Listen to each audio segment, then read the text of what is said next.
नमस्कार दोस्तों, आज हम लेकर हाजिर हैं यूपी पीसीएस 2023 का जो नोटिफिकेशन आया उससे संबंधित हम जो सिलेबस है उसके ऊपर चर्चा करेंगे कि क्या बदलाव हुए हैं और उस जहाँ तक कि जो मई में आयोजित होने वाली परीक्षा है उसके बारे में देखेंगे कि कौन कौन सा सब्जेक्ट जो है तैयार करना होगा ताकि प्री क्वालिफाई हो सके। तो देखते हैं इसके अंतर्गत कि यूपी पीसीएस 2023 का जो नोटिफिकेशन आया है उसमें जो आवेदन शुरू होने की तिथि है वो 3 मार्च दी गई है, यानी 3 मार्च से नोटिफिकेशन 1 मार्च को ही आ गया था। 3 मार्च से आवेदन शुरू हो गया है। इस आवेदन की अंतिम तिथि यानी फॉर्म आप जो है 3 अप्रैल 2023 तक भर सकते हैं। एडमिट कार्ड कब मिलेगा, यानी परीक्षा देने के लिए आपका जो प्रवेश पत्र जारी होगा वो मई माह में जारी होगा और 14 मई को ही परीक्षा आयोजित करने के लिए नोटिफिकेशन में कहा गया।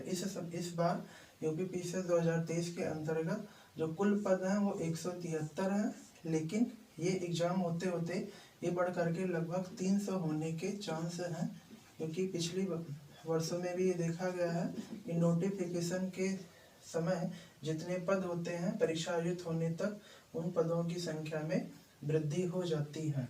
तो लगभग ये बढ़ सकते हैं, अनुमान है, नहीं भी बढ़ सकते हैं, लेकिन ये मान के अभी तक जो इसका आचरण रहा है कि जितनी सीटें जारी करता है बाद में वो बढ़ ही जाती हैं। तो यूपी पीसीएस जो परीक्षा होती है वो कितने चरणों में आयोजित होती है? तो यूपी पीसीएस की जो परीक्षा है वो 3 चरणों में आयोजित होती है। पहला चरण होता है प्रारंभिक परीक्षा, इसी की डेट दी गई है कब? 14 मई 2023 को ये आयोजित की जाएगी। आयोग के द्वारा जारी की गई नोटिफिकेशन में कहा गया है।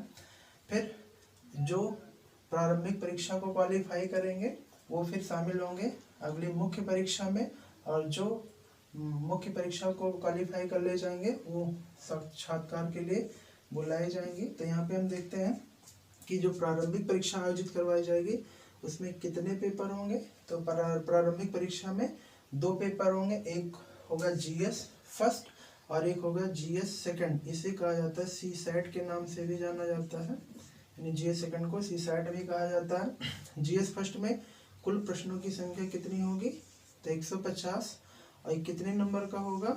तो ये 200 नंबर का होगा। ऐसे ही जीएस सेकंड में कुल कितने प्रश्न होंगे? तो ये होंगे 100 प्रश्न, प्रश्नों की संख्या कुल 100 होगी, और ये कुल कितने नंबर का होगा? तो ये भी 200 नंबर का होगा।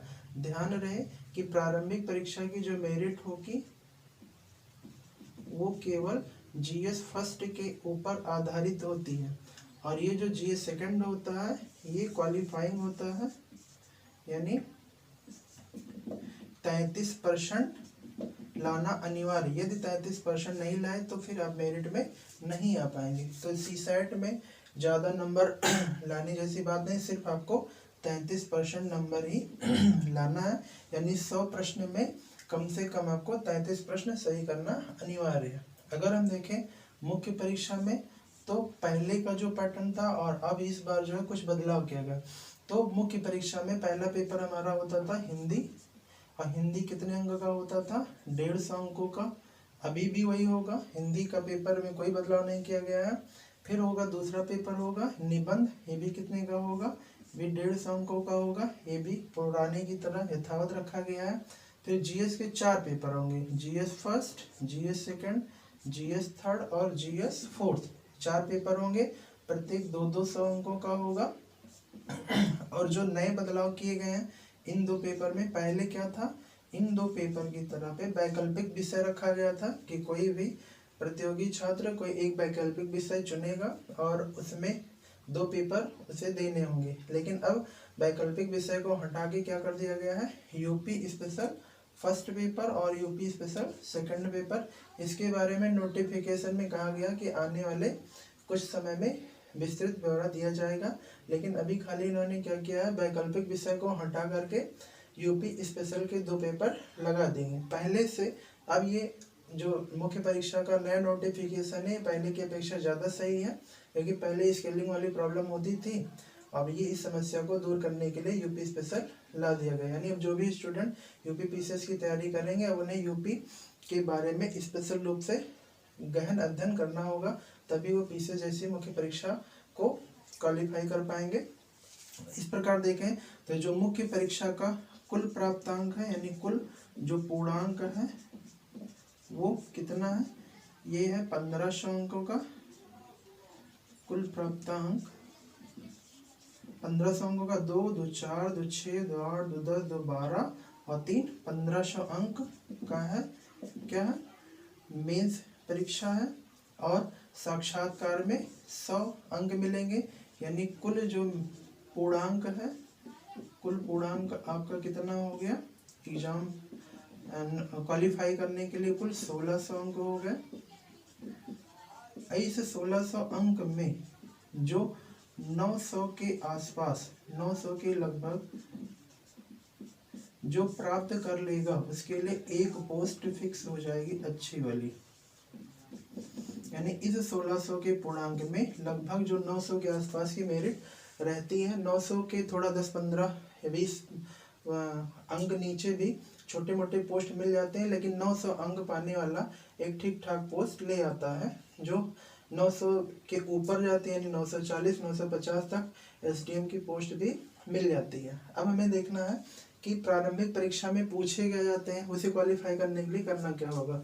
तो अगर हम यहाँ पे देखें जीएस फर्स्ट में, जिसके ऊपर हमारी मेरिट बनती है, जिसके ऊपर मेरिट बनती है, उसमें पहला टॉपिक है इतिहास। अब इतिहास में क्या कहा गया है, भारत का इतिहास तथा भारतीय राष्ट्रीय आंदोलन, ये स्पेशल कहा गया उसमें। तो भारतीय इतिहास के अंतर्गत अगर देखेंगे तो प्राचीन इतिहास, मध्यकालीन इतिहास और आधुनिक इतिहास और भारतीय राष्ट्रीय आंदोलन ये शामिल किया जाता है।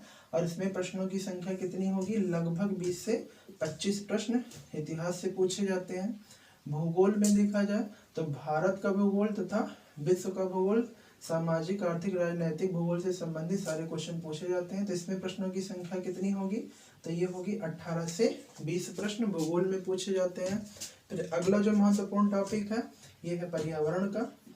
पर्यावरण में कितने हैं, ये 20 से 25 प्रश्न पर्यावरण से आते हैं। विज्ञान से ज़्यादा प्रश्न नहीं आते हैं, विज्ञान से 8 से 10 प्रश्न आते हैं। उस 8-10 में ज़्यादा प्रश्न होते हैं जीव विज्ञान से संबंधित होते हैं। फिर पांचवा टॉपिक है हमारा राज्य व्यवस्था, जिसे भारतीय संविधान के अगर पढ़ते हैं तो ये हमारा पूछा जाता है क्वेश्चन। 18 से 20 प्रश्न होते हैं भारतीय राज्य व्यवस्था से। अर्थव्यवस्था से 10-15 क्वेश्चन पूछे जाते हैं, लेकिन जनरली ये करंट से रिलेटेड होते हैं कि अधिकतम प्रश्न करंट से कोरिलेट करके बनाए जाते हैं। जनसंख्या एवं नगरीकरण को ही अर्थव्यवस्था का ही पार्ट करके शामिल कर दिया गया। तो कभी पिछले 2 परीक्षाओं में देखा गया कि जनसंख्या नगरीकरण के प्रश्न देखने को ज़्यादा नहीं मिले हैं, तो ये आपका यहाँ पे प्लस हो जाएगा। यानी अगर जनसंख्या नगरीकरण का प्रश्न नहीं पूछा जाना है तो इसकी संख्या भी 15 से 20 हो सकती है। ऐसे ही यूपी विशेष यानी यूपी स्पेशल के बारे में भी 5-6 क्वेश्चन पूछे जाने की परंपरा रही है। इससे ज़्यादा भी हो सकते हैं, प्लस माइनस करते रहते हैं आयोग में, लेकिन ये नॉर्मल है कि 6 से 7 प्रश्न या 5 से 6 प्रश्न के आसपास पूछेगा ही पूछेगा, ये आयोग की परंपरा रही है। और है अगला जो महत्वपूर्ण टॉपिक है वो क्या है, करंट अफेयर्स। करंट अफेयर्स में जितने क्वेश्चन का पेपर होता है, अभी हमने बताया था 150 क्वेश्चन का पेपर होता है, इसका 10%, तो 150 का 10% कितना होगा, लगभग 15 क्वेश्चन। तो इसमें 15 कम से कम 15%, 15 से प्लस क्वेश्चन पूछे जाते हैं, उनकी संख्या 20 भी हो सकती है। तो एज ए सब्जेक्ट मान के पढ़ रहे, करंट भी पढ़ना अनिवार्य होता है इस परीक्षा को क्वालिफाई करने के लिए। और विविध के क्वेश्चन जो होते हैं वो 5 से 8 प्रश्न विविध के प्रश्न भी पूछे जाते हैं।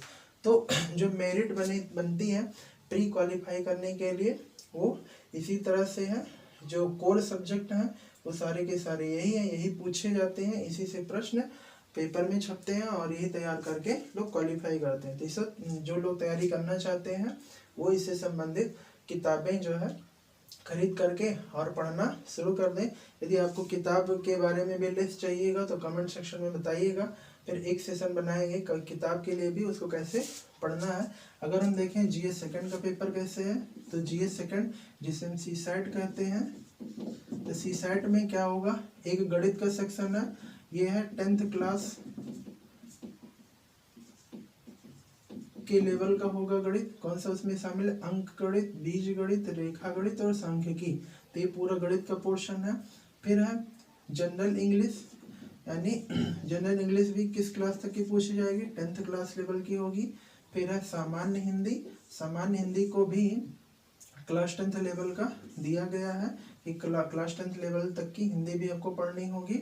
कंप्रीहेंशन, कंप्रीहेंशन यानी विस्तारीकरण, ये संप्रेषण कौशल से संबंधित टॉपिक है। अंतर्वैयक्तिक क्षमता, निर्णय क्षमता एवं समस्या समाधान, सामान्य बौद्धिक क्षमता और तार्किक एवं विश्लेषणात्मक योग्यता, ये छोटे छोटे टॉपिक है, संप्रेषण कौशल से संबंधित है। तो इसमें ज़्यादा पढ़ना नहीं होता है, क्योंकि इसमें 100 क्वेश्चन में से खाली आपको 33 क्वेश्चन सही करना होता है, क्योंकि ये क्वालिफाइंग पेपर है, इसके आधार पे मेरिट नहीं बनती है। तो ये रहा पीसीएस प्री से संबंधित इधर वाला पूरा सेक्शन कि आपको ये सब्जेक्ट पढ़ने होंगे। यदि आपको किताबों की लिस्ट भी चाहिए तो कमेंट सेक्शन में बताइएगा, किताबों की लिस्ट के बारे में भी एक दिन एक छोटा सेशन बना के उपलब्ध करवा दिया जाएगा। जो नए बिगनर्स है उनके लिए जो है ये महत्वपूर्ण साबित होगा, और बाकी के जो निरंतर परीक्षाएं दे रहे हैं उनको तो लगभग सारी चीज़ें पता ही होंगी। फिर भी अगर कोई समस्या इसको लेकर के होती है तो कमेंट सेक्शन में आप लोग कमेंट करें। धन्यवाद।